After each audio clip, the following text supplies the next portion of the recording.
Segenap puji beserta syukur kita persembahkan kehadirat Allah Subhanahu wa taala.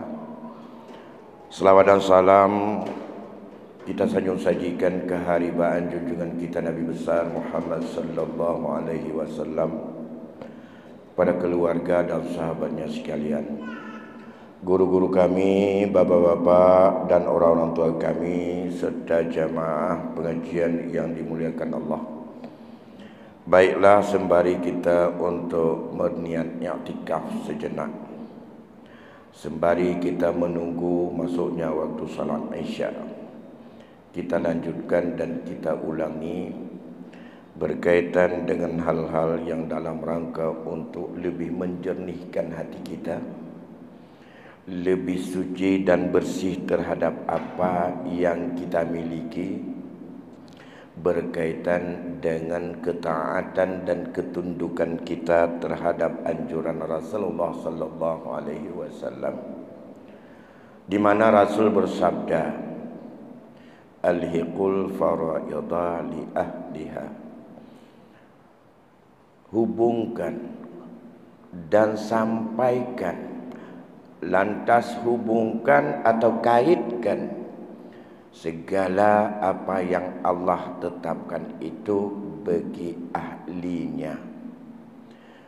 Di mana kata-kata alhiqu itu adalah fi'il amar, yang mutlak amar dalam kaidah usul adalah wajib. Sasaran atau taklif yang ditujukan oleh Rasulullah hadis itu adalah kepada siapa saja yang mukallaf, lagi berakal, dan ia itu merasa ada tanggung jawab untuk melakukan perintah Rasul dalam sebuah keluarga, yang keluarga itu dia merasa orang yang dekat dengan orang yang sudah meninggal, maka begitu meninggal perjelas, berikan label terhadap apa yang ditinggalkan oleh si mayat itu kepada ahlinya, agar harta yang ditinggalkan itu jelas siapa pemiliknya. Kalau sudah jelas pemiliknya, maka siapa yang berhak dan halal menggunakannya, baik menggunakan sifat manfaatnya ataupun mentasarufkannya atau melakukan transaksi pada barang yang ditinggalkan. Kapan itu dilakukan? Asal sudah dia kosong pemiliknya, tidak boleh kosong, langsung perjelas olehmu. Sama Allah sudah duluan diperjelaskan kepada siapa pemiliknya, hubungkan dengan segala apa yang telah Allah tetapkan, menunjukkan bahawa perintah Rasul ini demi kemaslahatan dan demi kebajikan bagi kita. Andai kata kita tidak perjelas, misalnya seorang yang meninggal dunia ada mobil, sebuah mobil itu perjelas itu milik siapa, yang telah Allah tetapkan mobil itu. Ada rumah, perjelas kepada siapa dan milik siapa rumah itu. Kalau sudah jelas, maka yang tidak punya hak merasa bahawa ia tidak boleh menguasai tanpa izin daripada pemiliknya. Menggunakan sesuatu tanpa izin pemilik merupakan perbuatan yang melanggar dalam ketentuan pemanfaatan sesuatu, dan itu tidak halal kalau yang sifatnya dimakan, dan juga tidak halal untuk dipakai. Kalau tidak halal, lawannya ya haram. Oleh karena demikian, berkaitan dengan khitab Allah, khitab Rasul kepada orang yang dekat atau keluarga dekat kepada orang meninggal, punya kewajiban untuk memperjelas sangkutkan harta itu kepada siapa. Alhiq itu adalah hubungkan ataupun kaitkan. Kalau hari ini dia itu adalah pemiliknya masih hidup, disebut toko itu toko A. Hari ini dia meninggal si A itu, setelah itu toko siapa? Agar barang dalam toko halal dimakan. Kalau tidak diperjelas siapa pemiliknya, maka pertama yang berdosa yang tahu terhadap siapa pemiliknya, dan orang yang tidak tahu memakannya itu adalah tetap tidak halal. Kalau tidak halal, ya haram. Kalau haram berarti hasilnya dimakan tidak haram. Dalam konteks yang lain, orang tua kita meninggal dunia, ada tanah yang ditinggalkan. Kalau belum tahu pemiliknya, tanah itu tidak boleh dipergunakan dan tidak boleh dan tidak halal untuk dimanfaatkan, bahkan apalagi kalau diperjualbelikan. Dalam hukum jual beli baru sah menjual sesuatu kalau dia itu adalah milik yang sempurna. Milik orang tak sah kita jual. Milik orang tidak sah kita beli. Kita beli juga, yang penting duit dapat. Dalam hukum syarak itu dia anggap tidak sah. Sesuatu yang fasid dalam hukum taklifi, iaitu tidak halal dimiliki. Begitu dalam konteks untuk i'tikad kita. Oleh karena demikian, andai kata ini dilambat-lambatkan oleh orang yang tahu, tidak diperjelas ini disangkutkan miliknya kepada siapa. Andai kata itu digunakan oleh dia dan pemiliknya enggak tahu milik dia berapa di situ, maka resikonya adalah akan terjadi syubhat, bahkan membawa kepada haram.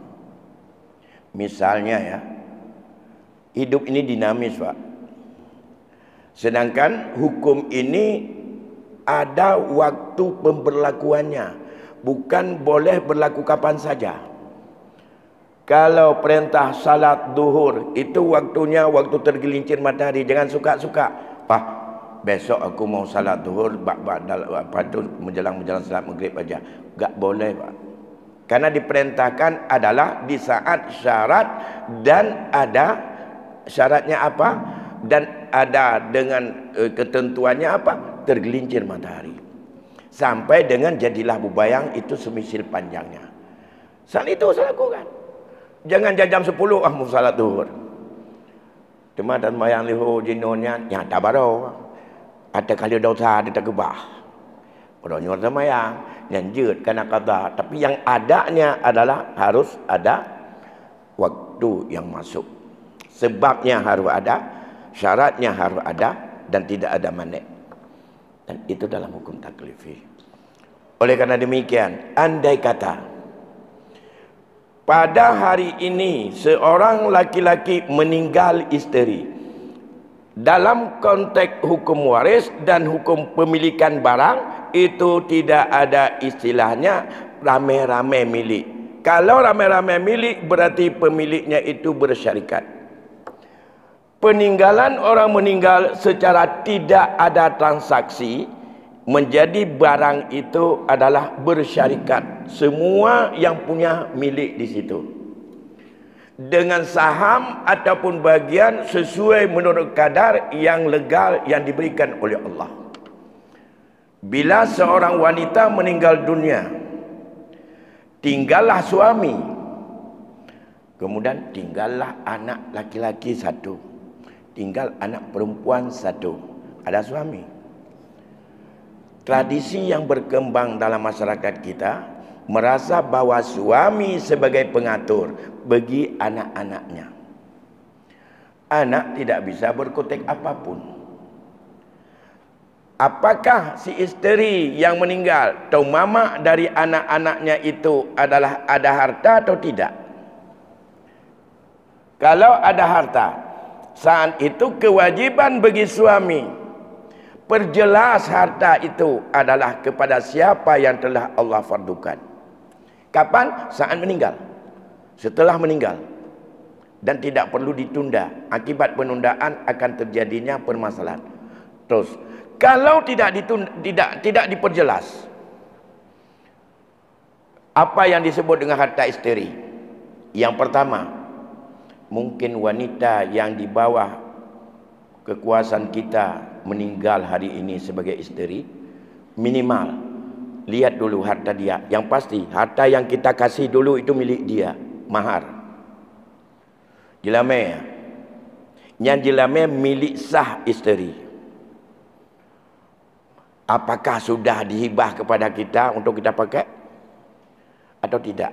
Yang kedua, coba lihat isteri kita ini, ada enggak dia menerima warisan daripada orang tuanya? Dalam bahasa kita disebut dengan bahasa itu harta bawaan, harta tuha. Yang ketiga, apakah suami dengan isteri ini selama hidup ini ada percampuran hak usaha yang mengakibatkan kita harus mengakui adanya hak suami isteri itu, atau disebut dengan gonogini atau harta saharkat atau syirkah yang terbentuk mereka berdua atas pendapat yang kita mengakui itu ada? Ada 3 paling kurang. Kalau itu ada, yang diperintahkan oleh agama, perjelas suami sebagai suami bukan menguasai seluruh milik isteri, dan seorang suami tidak pernah ada hukum yang boleh untuk menguasai seluruhnya. Karena kan punya istri lah. Hak dia sebagai suami kalau bukan 1/2 ya 1/4. Dalam konteks itu dia 1/2, 1/4. Anak-anaknya sisanya itu untuk anak laki-laki dan anak perempuan, harta istri. Nah, kemudian ini ditunda, tidak diperjelas. Harta emas ada 20 manyam ditinggalkan, itu mahar yang dibawa oleh suami milik isteri. 20 manyam itu milik berapa milik suami, berapa milik anak-anak dia. Walaupun anak dari suami juga tidak diperjelas. Ada lagi kebun tidak diperjelas. Terus dikelola bersama dengan anak. Dan ini kasus ini paling banyak terjadi. Karena dianggap masih ada ayah dan masih ada anak-anaknya. Apalagi kalau mertuanya ataupun ayah dan ibu daripada si istrinya sudah duluan meninggal. Permasalahannya, kita laki-laki ini normal.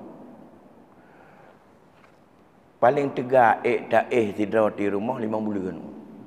Dan yang kacau lah ada. Tak buka HP kan. Ada tajak ukudah, tak inonggop ditantang binong roti, ingat banyak macam. Lantas kita coba-cobalah cari pengganti. Anak-anak juga sayang lihatnya, ayah kasihanlah sendiri-sendiri apalagi sakit-sakit. Kawin satu lagi. Karena kita masih muda dan masih Allah karuniai keturunan setelah kawin dengan isteri. Ini jangan bayangkan dulu yang hukum gono gini. Belum dengan hukum daripada kawin dengan sebab 2 isteri ataupun dengan poligami. Belum dengan poligami. Ini satu-satulah yang normal. Harta tadi ada tanah, ada mahar, ada gonogini. Gonogini tidak dipisah, terus bergabung. Rumah itu kerja sama-sama. Sekarang dia kawin satu lagi, ganti isteri yang sudah meninggal, dan disuruh oleh agama lebih bagus, lebih cepat, lebih bagus. Jangan berdosa pikiran macam-macam itu, cari terus pengganti. Begitu ada pengganti, tiba-tiba lahir anak di sini lagi. Lahir di sini anak laki satu, lahir anak perempuan satu. Pada harta yang ada dalam kekuasaan suami dengan anaknya yang pertama, dengan isteri pertama belum diperjelas. Sekarang anak-anaknya daripada isteri kedua sudah lahir. Ini yang persoalan terjadi. Andai kata meninggallah si suami ini, ya, sekarang meninggal dia. Begitu meninggal, yang pertama dipertanyakan dulu, harta ibu anak yang dua yang pertama dari isteri pertama itu yang mana? Harta ibu. Harta ibu tidak punya hak oleh anak yang pada isteri kedua. Harta ibu yang pertama juga tidak punya hak bagi si isteri kedua. Karena itu adalah yang punya hak suami, dua orang anak.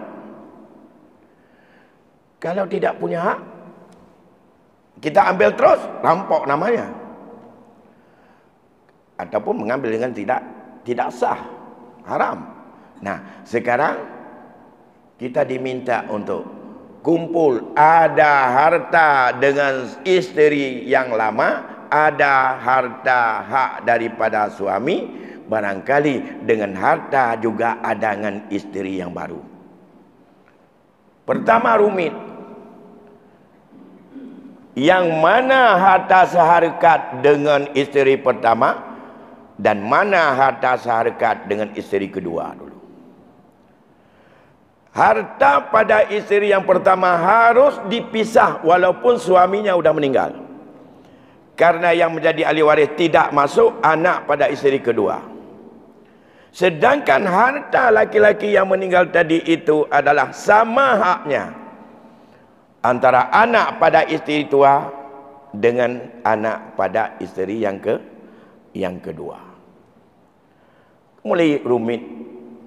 Apalagi barangnya ada yang sudah dijual, barangnya ada yang sudah dipakai, barangnya ada yang sudah dihaus. Okeylah, tak apa-apa, nanti kan saling memaafkan. Sama siapa mau minta maaf? Sama siapa? Ya, di saat yang demikian sama siapa? Apalagi kalau anak-anaknya. Yang paling rumit lagi, andai kata ada salah satu di antara dua anaknya,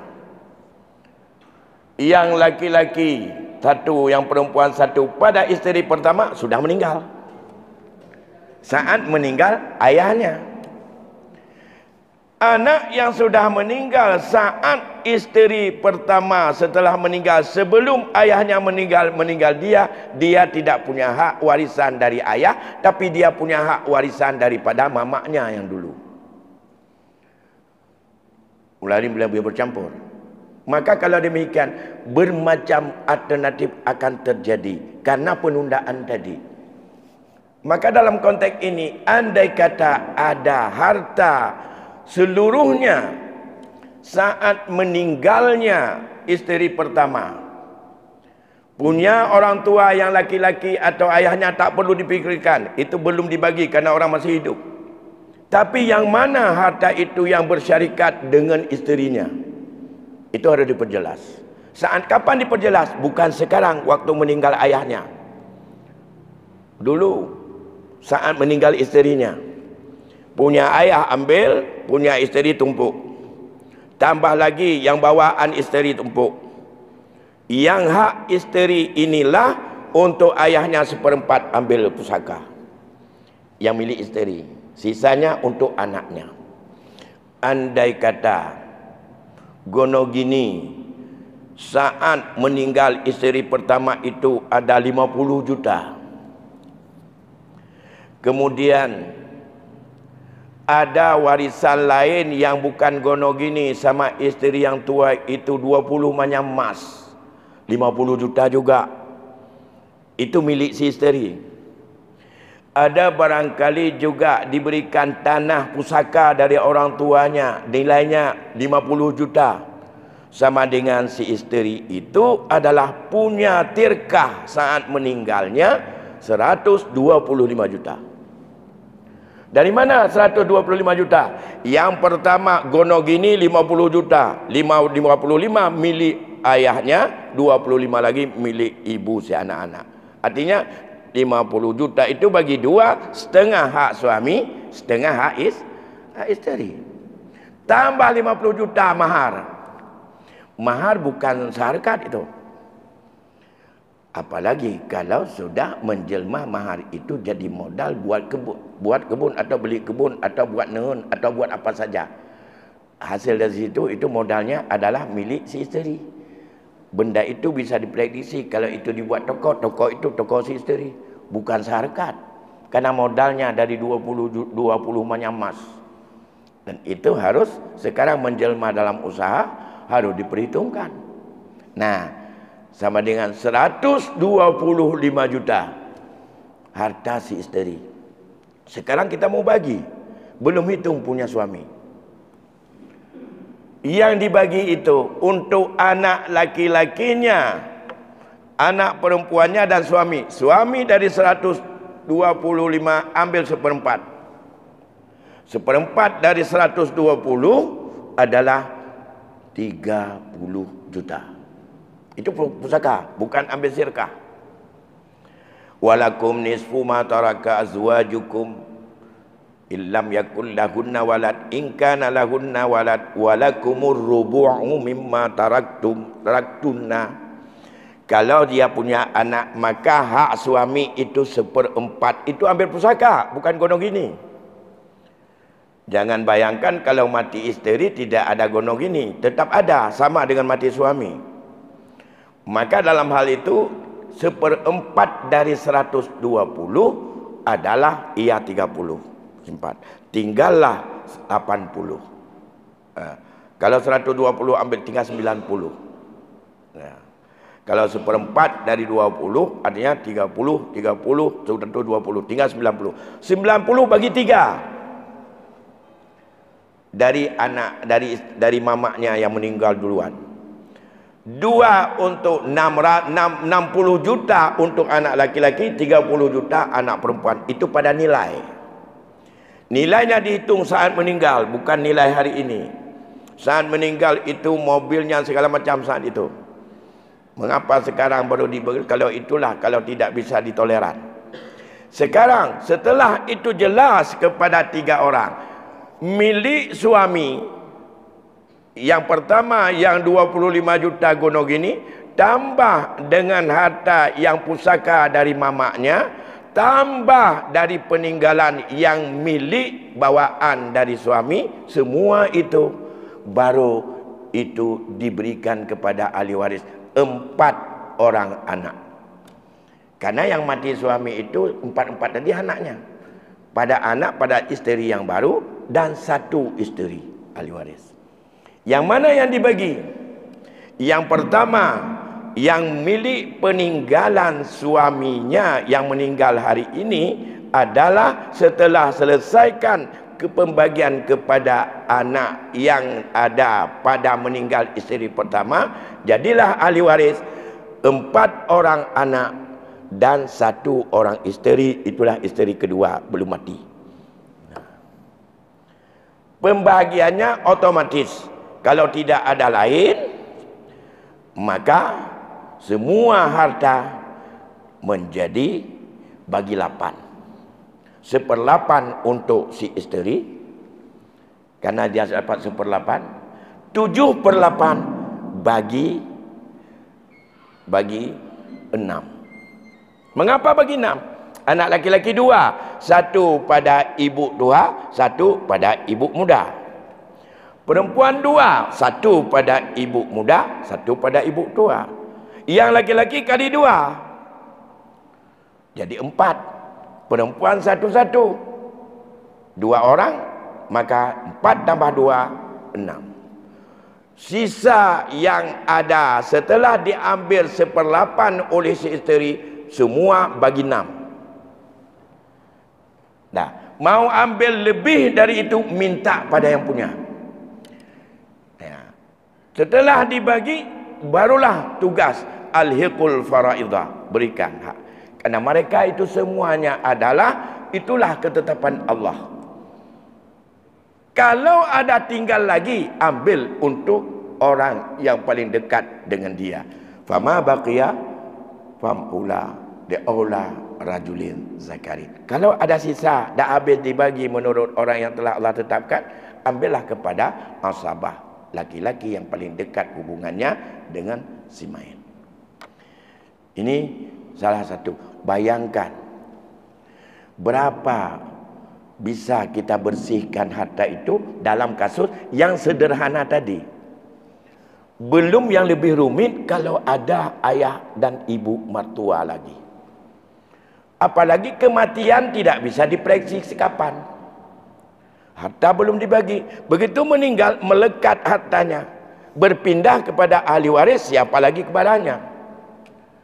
Maka inilah yang paling kita takuti.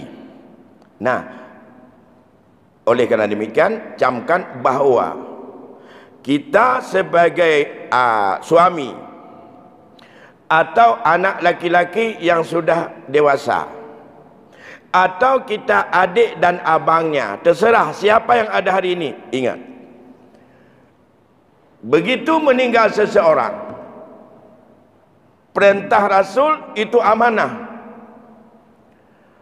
Kamu sampaikan kepada pemiliknya berapa hak dia, mana itu kebun itu milik siapa, mobil itu milik siapa, rumah itu milik siapa. Kalau kamu tidak sampaikan, kamu khianat amanah. Karena itu amanah dari Rasul. Tidak kita sampaikan, diam-diam saja kita, tidak apa-apalah, tenang aja, mati dia tenang aja. Karena yang pertama, saat suami tadi tidak menjelaskan, tidak menyampaikan semua yang 125 juta saya bilang tadi, tidak diperjelas, walaupun mereka tidak ambil, tetapi nilai saham mereka itu yang sudah dengan otomatis itu bersyarikat. Karena syirkah itu asli terjadi dengan sebab kematian orang, tanpa diawali oleh sebuah akad atau kesepakatan. Setiap orang meninggal, peninggalan orang mati, otomatis secara hukum itu bersyarikat dengan ahli waris dengan kadar dan bagian masing-masing, sesuai menurut besar kecil yang mereka dapat. Kalau itu bersyarikat, saya menguasai dengan syirkah saya dengan orang-orang lain dengan kekuasaan, tidak sah. Sama dengan satu kebun, kita keluarkan modal, beli sama-sama. Saya keluarkan uang 50 juta, Pak Haji 50 juta, kemudian teman yang lain 30 juta, ada 3 kami beli satu kebun 150 juta. Sama dengan kebun itu syirkah. Hasilnya juga bagi 3. Karena jelas masing-masing kami sepertiga. Karena itu adalah kami sama modalnya bertiga. Kalau sama modalnya bagi 3 hasilnya. Dan berapapun bagi 3. Tapi dalam hukum faraid, syirkah terjadi tidak sama besar kecil antara ahli waris. Kalau pada syirkah tadi antara 2 orang anak laki-laki dan anak perempuan satu dengan suami, itu sahamnya jelas berbeda. Kalau saham suami pada tirkah si isteri itu 1/4, kalau 120 juta, hak dia hanya 30 juta. Hak anak laki-lakinya 60 juta. Hak anak perempuan 30 juta. Kalau demikian, hasilnya juga bagi sesuai prosentase. Hak suami dapat, itu yang halal diambil. Kalau mau dijual sekarang, sama dengan ambillah bagian yang 1/4, ambil 1/4. Kalau sifatnya barang itu bisa untuk dicincang dan tidak menghancurkan nilai, taruhlah tanah 12 hektar, tarik garis. Ya, pohon, tanaman yang ada dalam batas 1/3 sebelah sini, ini miliknya adalah anak perempuan. Di tengah ada 60 ataupun 6 hektar, maka itu milik anak lelaki. 1/4 ini milik ayahnya. Mau jual, jual punya sendiri, jangan punya orang. Kalau tidak dibagi, ini masih semuanya bercampur, sedikit pun tak sah diperjualbelikan. Makanya kebiasaan kita ambil sikap jual, sedekah ke masjid, ingat ke dermaga atau kebahagiaan, nyan pikiran tanya, kan pikiran hukum. Bagaimana kita jual? Kita enggak milik kita hanya 1/4. Suami tadi punya milik 1/4. pada harta isteri. Anak laki-laki dia itu setengah daripada 12. Dan kalau dibagi 4, satu bagian 1/4 untuk anak perempuan, 1/4 untuk suami, 2/4 untuk anak laki dalam kasus itu. Kalau itu tidak diperjelas, tidak dihubungkan tanah itu kepada mereka bertiga, maka itu syirkah. Kalau syirkah, andai kata ada hasil bersama, maka halal dimakan oleh juga bersama. Gak apa-apa atas izin. Bayangkan, andai kata, andai kata anaknya masih sudah balik berakal. Bayangkan kalau anak itu masih kecil, meninggal isterinya, anak itu belum mutlak tasarruf, sama siapa mau minta syarat taubat, kembalikan punya orang. Kita mau kembalikan kepada siapa? Minta izin sama dia, anak kecil tidak punya makam izin pada dia. Sama dengan minta izin sama orang gila. Tidak ada diperhitungkan izin oleh syarak. Ini salah satu daripada indikasi yang banyak terjadi. Tapi banyak sekali. Setiap penundaan, problem untuk melihat harta yang mana milik orang meninggal selalu bermasalah. Maka andai sebab itulah Rasul mengatakan, alhiqul faraidah, perintah itu. Berikanlah, hubungkan, perjelas segala yang telah Allah fardukan kepada orang menurut hak mereka. Siapa yang memilikinya, siapa ahlinya, siapa pemiliknya. Perjelas itu. Kalau tidak perjelas, yang pertama melanggar perintah Rasul. Akibatnya terjadi kemudaratan, terjadi kemungkaran, terjadi juga bermacam kefasidan, bukan untuk Rasul. Rasul hanya menyampaikan. Untuk siapa juga? Untuk orang itu sendiri. Karena memakan hak orang lain. Taubatnya orang lain. Punya anak orang lain juga. Dalam konteks memiliki hak daripada si isteri. Yang kedua. Nah, kemudian andai kata ini bukan masalah munasakah, tapi akibat daripada penundaan tidak memperjelas, tidak cepat untuk memperjelas daripada melakukan perintah Rasul.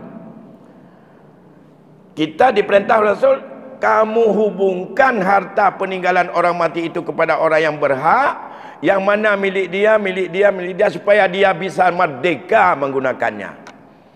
Mau minta, nanti minta. Kalau tidak dihubungkan, mau minta yang mana mau diminta, enggak jelas.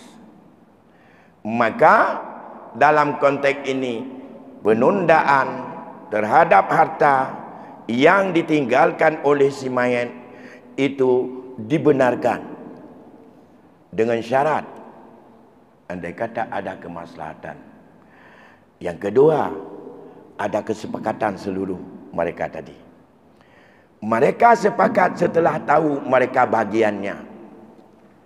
Kalau demikian, bicara berapa hak ahli waris masing-masing dan siapa ahli waris yang berhak dan berapa haknya, tidak pernah bisa untuk dibiarkan dan ditiadakan.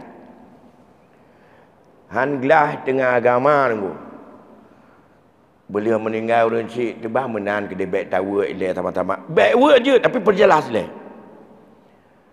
Anak tahu untuk tak kelola sama-sama. Kamu di ikah, kamu di saham, ada kula kemuah, kamu di lebih kelon. Je. Kalau sepakat seluruh ahli waris. Kalau demikian sepakat seluruh ahli waris, kita harus mengenal dulu siapa ahli waris. Tanpa mengenal ahli waris, kita tidak tahu dengan siapa kita akan mufakat. Lantas baru kita lihat siapa-siapa ahli waris. Karena ahli waris bukan hanya suami atau isteri, anak-anak saja, bukan itu ahli waris. Itu ahli waris ada di dalam hukum faraid. Siapa ahli waris?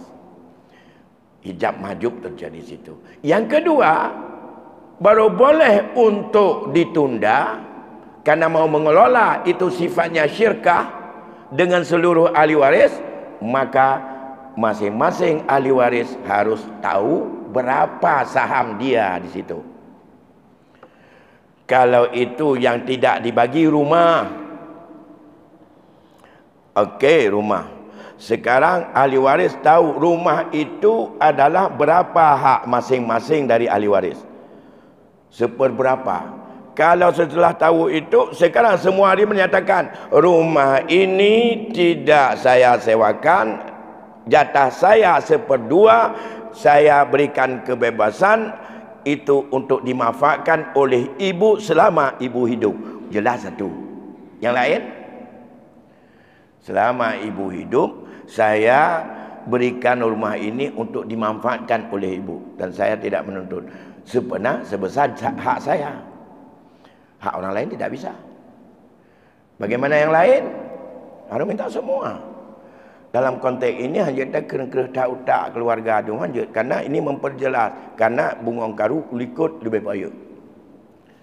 Yang kedua, andai kata dalam kasus ini yang meninggal ibu yang pertama tadi, isteri tuanya, ia masih ada ayahnya atau ada mamaknya,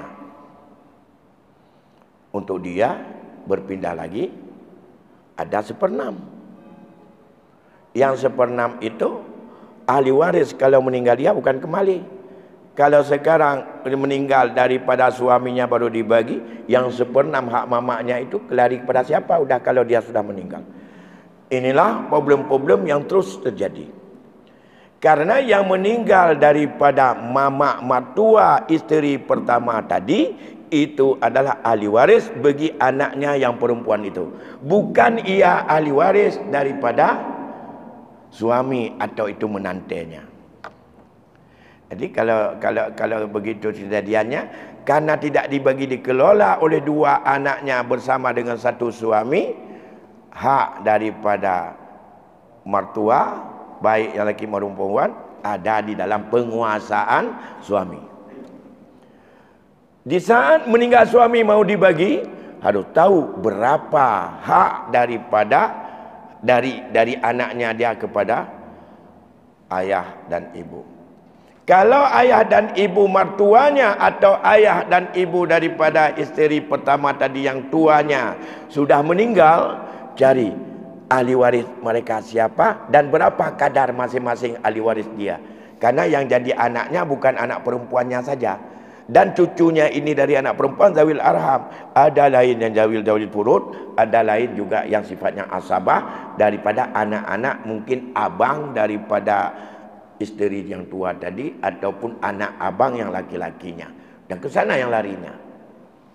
Ini hukum. Maka Rasul menganjurkan agar cepat hubungkan, cepat identitaskan peninggalan orang mati itu kepada ahlinya yang telah Allah tetapkan dalam Al-Quran, baik yang Allah tetapkan 1/2, 2/3, 1/3, 1/4, 1/6 maupun 1/8.